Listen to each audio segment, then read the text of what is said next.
सुंदरता नहीं पाना चाहते हैं, हम आत्मा को सुंदर बनाना चाहते हैं। हमने कहा था कि पदार्थों में नहीं सुंदरता होती, हमारे मन में होती है।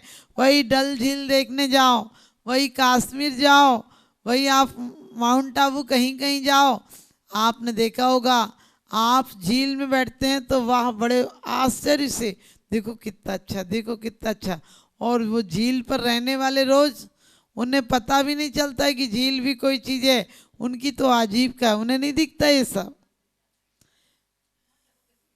हम माउंट आबू 3 बार गए हैं, हम मंसूरी 1 महीना रुके हैं, हम माउंट आबू भी गए, मंसूरी भी गए, और कहते हैं शिमला हम 2.5 महीना रुके हैं। हमें लोग ले जाते हैं कि चंडीगढ़ वालों को चतुर्मास कराना था, उन्हें पता था कि माता जी चली गई तो आएंगी नहीं। उन लोगों ने 2.5 महीने चौका लगाए, और 2 जगह चतुर्मास की बात चल रही थी ना, अम्बाला और चंडीगढ़, तो अम्बाला वालों का भी चौका लगा और चंडीगढ़ वालों का भी लगा 2.5 महीने तक। और जिस दिन निर्णय होना था तो मैंने कहा जिसके नारियल ज़्यादा होंगे उधर करेंगे। तो शिमला वालों ने, ज़्यादा तो घर नहीं है, शिमला वालों ने हैं 8-10 घर थे, लेकिन शिमला वालों ने एक एक थाली भर भर के नारियल चढ़ा ताकि उनके यहाँ हो जाए। एक आदिश भैया थे, मैंने उनसे कहा कि भैया आपके यहाँ तो अभी से इतनी ठंड पड़ती है, मई जून में हम रहे थे, तो हमने कहा आपके यहाँ इतनी ठंड, हम ठंड में क्या करेंगे? बोले चिंता मत करो माता जी, पूरा कवर्ड करा देंगे, पूरे हॉलों में हीटर लगा देंगे। फिर हमने कहा फिर शिमला रहने का क्या भरोसा, फिर क्या फ़ायदा जब पूरे में ही कवर कर दोगे। लेकिन सबसे अच्छी बात बताऊं कि वहाँ पर जितने घर थे 4-5 भैया लोग थे जिनके परिवारों से, वो सुबह आकर 2.5 महीने तक वो घर नहीं जाते थे, वो रात को ही घर जाते थे। पूरे वहीं पर वो लोग खाना, मतलब बहुत अच्छा सा माहौल था, तो खाना बनाते सुबह से चौके वौके में लगती थी भाभियाँ, वो पति लोग भी वहीं खा लेते थे, वो लोग भी खा लेती थी, और उसके बाद पूरे दिन रहती थी। शाम को भक्ति भैया लोग होटल वोटल से जो जो जिनके काम थे वो लोग आ जाते थे नौकरों पे छोड़ के, और भक्ति करते थे, फिर शाम को ही घर जाते थे। हम बोलते थे आप लोग दिन में घर चले जाओ, बोले यहाँ कुछ चलता तो है नहीं, चढ़ाई के कारण कोई व्हीकल तो चलते नहीं ज़्यादा, और बोले एक बार इतने इतने ऊपर चढ़ के जाएंगे तो उतरना मुश्किल है। तो आपको ये बताया था कि हम शिमला आदि जाते हैं, अपन को शिमला अच्छा लगता है, बहुत अच्छा रात को नज़ारा रहता है, पूरे तारे उरे अपने मिडिल रोड पर अपने धर्मशाला है। लेकिन सच पूछो वहाँ के लोगों को तो लगता ही नहीं, कुछ भी हो जाए कॉमन का बिल्कुल ही, वो तो उन्हें लगता है पागल लोग हैं ये लोग, क्या देखने आते हैं। ध्यान रखना, वही ड्राइवर मालिक जाए तो जलप्रपात देख कर आता है, और नौकर जाए तो कहने लगे क्या है, पानी और पत्थर है। हमारी नज़र में भी यही है, दुनिया एक दुखद है, दुनिया एक बहुत मनहूस है, बेईमान लोगों का घर है। लेकिन जो सम्यक दृष्टि होता है उसे पत्थर में भी परमात्मा नजर आता है। ये हमारे नजरिया की पहचान है, हमारे नजरों की पहचान है कि हम क्या देखते हैं। वहीं पर मच्छर भी रहते हैं कीचड़ में, और कमल भी रहते हैं। हम कमल देखते हैं या कीचड़ देखते हैं, हमारी नज़रों पर निर्भर है। तो हमें कोशिश करना चाहिए कि हम अपने नज़रों को ऐसी, मन अच्छा होता है तो आपको पता हर चीज़ अच्छी नज़र आती है। मन अच्छा हो तो किसी से बात करने का मन करता है, मन अच्छा हो तो किसी से बोलो तो अच्छा लगता है, देखने में अच्छा लगता है। मन अच्छा हो तो क्या होता है, चांदनी भी खिली खिली नज़र आती है, और वरना आकाश भी खामोश नज़र आता है। शादी से आओ तो सब लोग खुश नज़र आते हैं, मैयत से आओ तो सब खामोश नज़र आता है, क्योंकि मैं का बहुत प्रभाव है। इसलिए कहा था कि हमारी इंद्रियां सुख नहीं देती हैं, इंद्रियां तो नौकरों की तरह हैं, जो काम बता दोगे वो ही करने लगेंगी। अलोना भोजन भी खा लेती हैं और रस वाला भोजन भी खा लेती हैं। मन उन्हें जिधर डायरेक्शन दे दे, इंद्रियों को गालियां कभी मत देना, देह को गालियां कभी मत देना, क्योंकि कहा है स्वयं शुद्धस्य मार्ग से वाला सक्त जनाश्रम बाचता में प्रमार्जंती तद वदंती उपगुणा। क्योंकि कहा है कि वास्तव में हम गुणों को देखेंगे, हम इंद्रियों में भी गुणों को देखेंगे, हम पर द्रव्यों में भी गुणों को देखेंगे, हमें कहाँ से क्या अच्छा मिलता है। हम गुणों ग्रह का भाव रहे, नित्य दृष्टि न दोषों पर जावे। तो कहा था खा लो पी लो मकान अच्छा बनवा लो। लोग कहते हैं फ्लाइट में सफ़र करना अच्छा लगता है, और फ्लाइट जब क्रैश हो जाए सोचो, तब ऊपर से गिरने के बाद लाश भी नहीं मिलेगी। अरे साइकिल से गिरोगे तो हाथ पैर ही टूटेंगे, जिंदा तो बचे रहोगे, और ऊपर से गिरोगे तो बड़ी घटनाएं होंगी। इसलिए ज़्यादा परिग्रह, ज़्यादा आसक्ति। आपने देखा जितने बड़े बड़े लोग थे, कभी छापा पड़ता, रेड पड़ती है तो जेल में ही दिखते हैं। लेकिन हमें यहाँ वो छापा नहीं पड़ाना जो दूसरे पाड़ेंगे। हम तो पापों पे छापा डालेंगे कि आज के बाद तेरी हिम्मत हमारे गोदाम में आने की नहीं होती है। क्योंकि आप पढ़ते भी 12 भावना में कि जब तक मालिक सोया है तब तक चोरों ने कब्जा कर लिया है। कल्याण मंदिर में पढ़ते हैं कि जैसे ही राजा को देखते हैं, गोपाल को देखते हैं, तो चोर गायें छोड़कर भाग जाते हैं। हमारे भी गुण जिस समय जागृत हो जाएंगे तो दुर्गुण हमारी आत्म संपत्ति जो लूट रखी है वो छोड़कर भाग जाएंगे। एक बार जमाई आया ससुराल, तो सास ने बोला कि आप कुछ खा लो, लेकिन उसके साथ एक घटना घटी थी। जब अपने घर से चला था तो कहते हैं उसके माँ ने बोला था बेटा रात हो जाएगी तो कुछ खा लेना। 5 रुपये दिए थे उसको, और वो 5 रुपये लेकर चला था। पहले लाइट होती नहीं थी, अंधेरे में एक किराने की दुकान दिखी, उसने 5 रुपये दिए और बोला कुछ खाने को दे दो। दुकानदार वैसे ही था, नटखट था थोड़ा, उसने लेके लाल मिर्ची दे दी।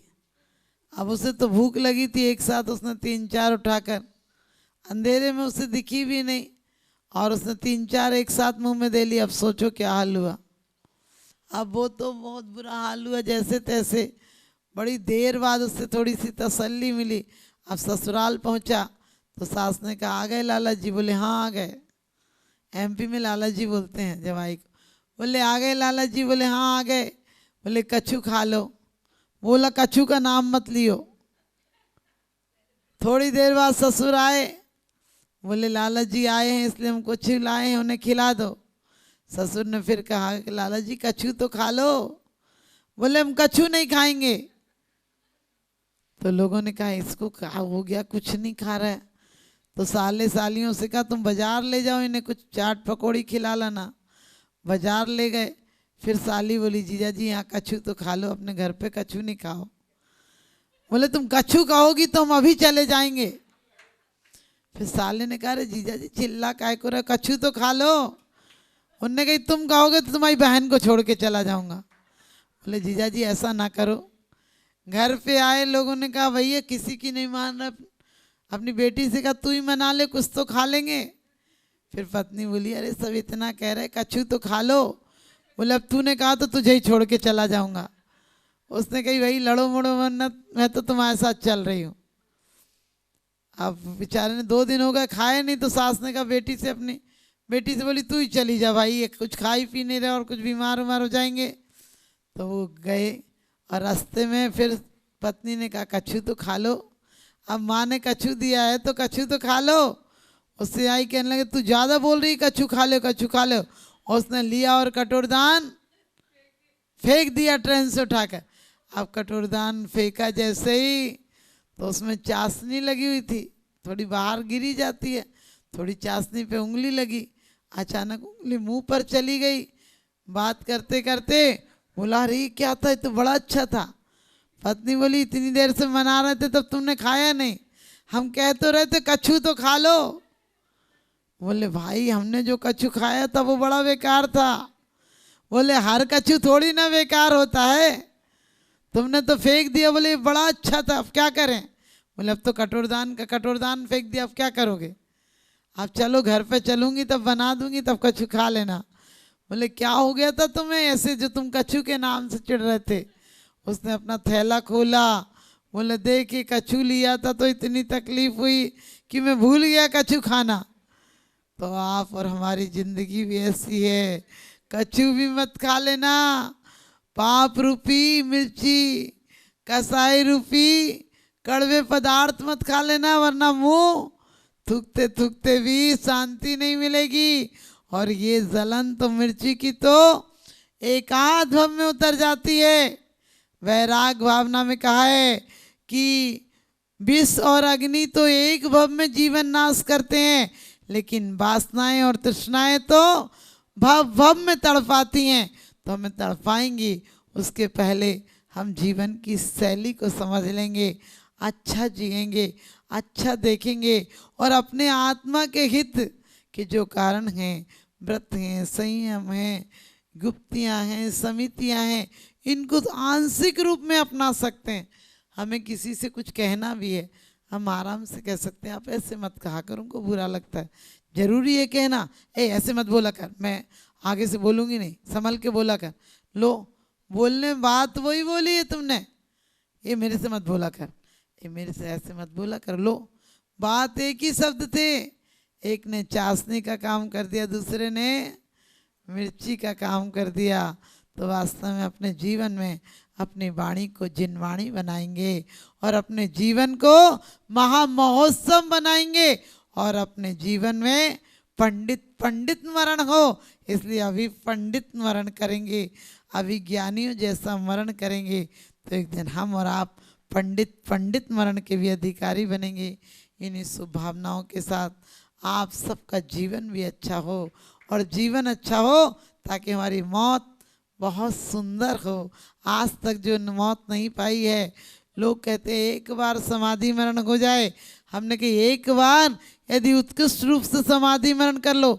समाधि मरण के लिए लोग सोचते हैं साधु बनना जरूरी है, हमने कहा साधु बनने की कोई ज़रूरत नहीं है, अंदर में समता आना चाहिए, आदि व्याधि और उपाधियों से ऊपर उठना चाहिए और वही उठ सकता है जीवन ने, जिसने जीवन भर साधना की होगी।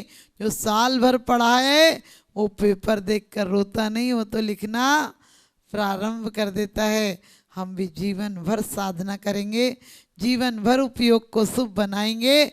जब हमारा मौत का पेपर आएगा तो हंसते हंसते जाएंगे, अपनी मौत को महोत्सव बनाएंगे और पदार्थों को नहीं परमार्थ को चाहेंगे और प्रिय को नहीं श्रेय को चाहेंगे, प्रेय को नहीं श्रेय को चाहेंगे।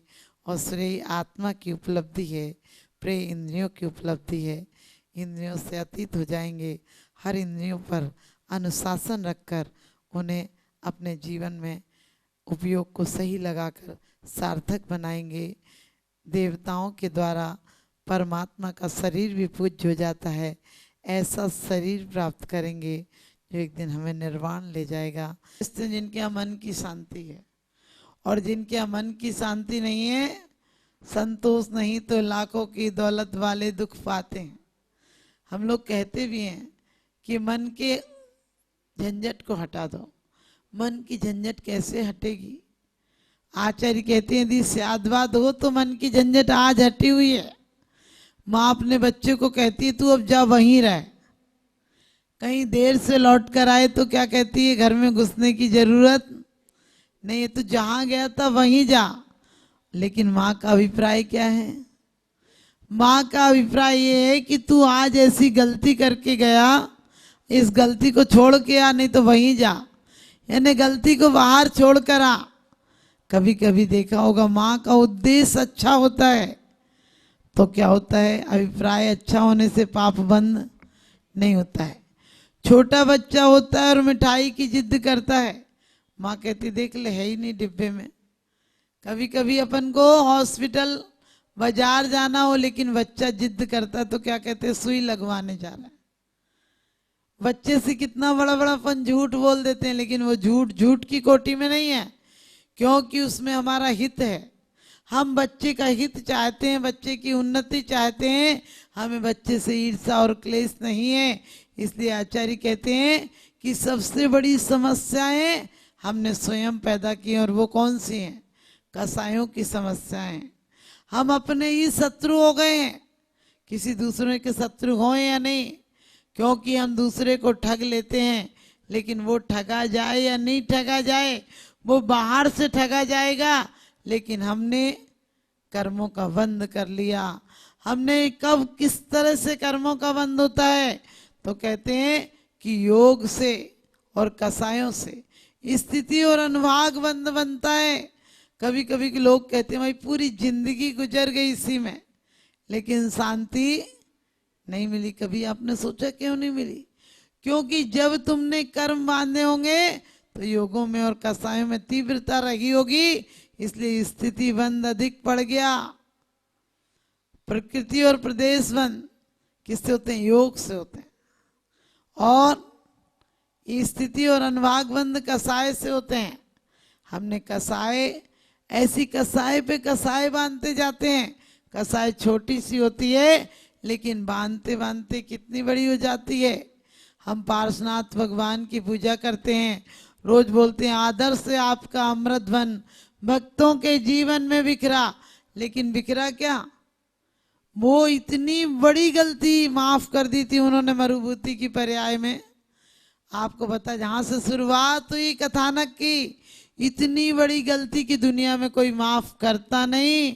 उनकी पत्नी को उसने रख लिया था, लेकिन उसके बाद राजा ने तो निकाल दिया, लेकिन वो भाई के प्रेम बस वहां मनाने गए। और उसने क्या किया? साधु का वेश रखे था और शिला उठाकर पटक दी। प्राणांत हो गया, लेकिन एक तरफ से शांति थी, एक तरफ से निष्कसाय भाव था।